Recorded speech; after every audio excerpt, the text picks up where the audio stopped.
کوئی کچھ نہیں کہے گا انشاءاللہ۔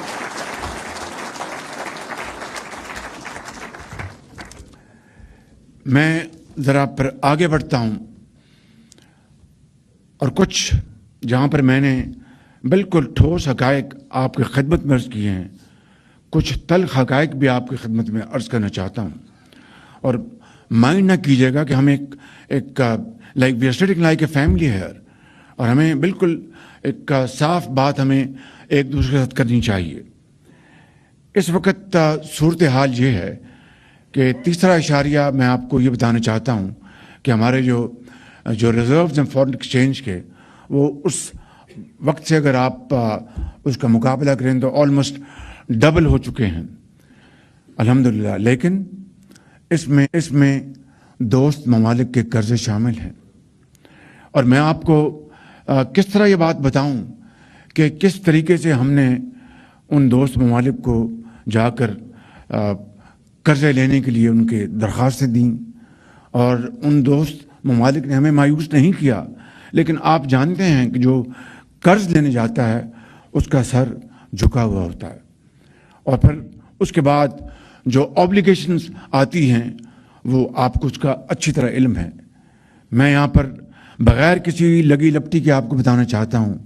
کہ میں بھی اور خاموشی کے ساتھ فیلڈ مارشل ہم کئی ممالک میں گئے اور ان سے کہا کہ IMF کا پروگرام ہے، یہ ہمارا ایکسٹرنل گیپ ہے، آپ اتنے بلین ڈالرز دے دیں، آپ اتنے بلین ڈالرز دے دیں۔ میں ان ممالک کا، ان دوست ممالک کا بے حد شکر گزار ہوں کہ جنہوں نے ہماری پذیرائی کی، لیکن آپ جانتے ہیں کہ جب کوئی کسی سے مانگنے جاتا ہے تو اپنی عزت نفس کے اوپر وہ اس کی قیمت اس کو چکانی پڑتی ہے، کمپرومائز کرنا پڑتا ہے، اور پھر بعد میں کوئی ایسا کہیں سے خواہش آ جائے تو اس خواہش کو وہ کتنی بھی وہ اس کو امپلیمنٹ کرنے کا کوئی جواز نہ ہو، آپ اس کا بوجھ لیتے ہیں۔ تو میں سمجھتا ہوں کہ یہ وہ حالات ہیں جن سے ہم گزرے۔